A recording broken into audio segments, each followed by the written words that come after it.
way to go pick up one of the largest shipwreck collections of the year, worth almost probably over $500,000. So let's go get it. Let's do it. Yeah, you heard that right. We traveled halfway across the state to pick up one of the largest pirate treasures of the year. We love doing really awesome stuff like this, so if you like this type of content, make sure to leave a like and subscribe. And let's get into it.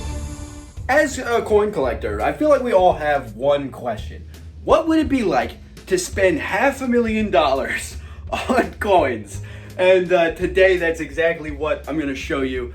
We had a crazy order come in. All right, so I just want to give you a little breakdown on the kind of stuff that we got, because this stuff is kind of insane.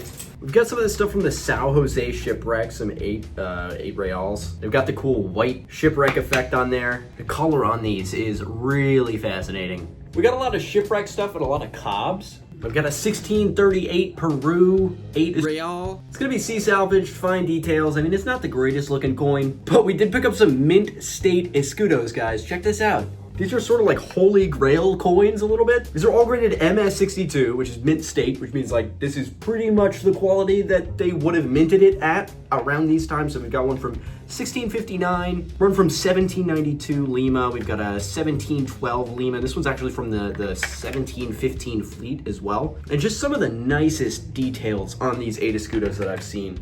I mean, we're looking at a retail for some of these around 20 to 30K. So usually when you're looking at an 8 Escudos, they'll have the date kind of written here on the bottom. This is like you've got your pillars on the back, and then you've got these 3 letters here. That's gonna be your date. But a lot of people don't know that they actually also printed the date up at the top of the coin, but on a lot of 8 Escudos, you'll see like the top of the coin is worn away, so there's not any date there. So this having a visible date is very cool. One of the most intense things we got was this gold bar. This was supposedly found on a shipwreck, and it is missing its tax mark. Pretty much every single bar of metal back in the 17th, 18th century, it would need a tax stamp. You have to pay the tax on your gold, silver, copper, and if you don't pay your taxes, that's a really big deal because the government wants their money. This is the most gold I've ever held in my hand, so that's pretty awesome. If you want to talk quality coins, I mean, some of the nicest strikes we've got in this collection today. This is over like a $500,000 collection that we just bought, and a lot of this stuff is already sold, which is wild. Check this out. This is a heart cut hold 8 real. I believe this one has already sold, but this is the kind of thing I want to like break out of the slab and turn into a necklace. I know that decreases the value by a significant amount, but I mean, that's literally, I feel like that's what it's made for. Then we've got this beautiful 8 Escudos. This is from 1728, and you can see if you look carefully, it's got that early reeded edge around the edge there. Check out the reverse on that. This is graded at AU 58, so it's not mint state, but I mean, I have a hard time seeing how it would be any lower. It maybe has some damage around the edge of the ridge here, and it's clearly been circulated, but this thing is absolutely gorgeous. Then we've got a 1722 Bolivia Royal 8 real. This is hold up at the top, but a lot of the times royal coinage would be hold because they would want to make it into a necklace or they would want to put it on a string. Royal, we actually have like most of the coin here, and it's in pretty solid condition. We're graded at AU details. It's not going to get a number grade, and that hole is pretty visible, but it's still a beautiful piece. The pillars are kind of jutting out from the coin a little bit, and then that reverse with the cross, I mean, it's just fantastic. We've also got this Fugio cent. If you don't know, this is the first kind of official coin that the United States would have released.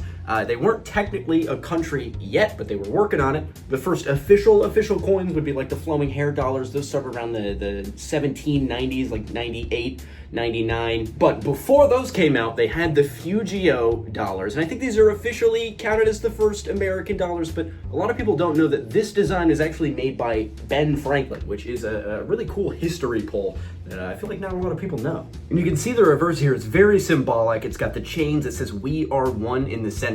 And on some versions of this coin, the chains will actually have the names of each of the 13 colonies inscribed around them, so you can actually like get an idea of what they were meaning by all of these different visuals on this coin. It's a very symbolic coin. And then the one PCGS slab that we've got. This is an 8 Escudos from around 1631, graded at an AU 55, and it just looks nice. I love these gold coins. I mean, who doesn't, right? Aside from that, we got a bunch of like loose stuff, just really, really cool stuff. 8 Escudos, we got some 4 Escudos, we got some rails, and what I believe is one of the earliest German coins, so we're gonna probably send this one out to get graded, and I'll let you know what that comes back as when it does come back. Okay, so now let's talk about some stuff that's not coins, because we like to pick up cool stuff. So first up is this really nice looking, kind of opalized glass bottle. So I got this kind of like opalized glass bottle. I'm not sure of the provenance of this, but usually we're picking up shipwreck stuff that's been under the ocean for a long time, or just general old antique stuff. And just look at how gorgeous this is. A little bit of cleaning, this would just glisten. Now this next piece is a shot glass that was found at the bottom of the ocean. This is salvaged from a shipwreck. Now, we don't know exactly which shipwreck because it was just kind of found out and about. And it does have a little bit of damage, but I think that adds some character to it, you know? It's been used, it went through a pretty massive tragedy, and is still in a piece here today. I might take a shot out of that. We gotta clean it first though. Now, you already can't eat soup off of a plate, but if you were gonna try to eat soup off of this plate, it wouldn't go too well. This is a very nice looking plate. I'm not sure what this is actually made of, but ooh, it's got a little star inscription on the back of it. I don't know if you can see that. I'll try and get it up on camera. But this also is going to be a shipwreck salvaged plate here, which just makes for a really cool decorational piece. Might put some coins on there, take some pictures. And the fact that it's kind of see-through, I think is pretty cool. It's got all these holes in it from where the salt water would have corroded it over time. So just a really cool piece to pick up. All right, so next up we've got this, it's an old cup.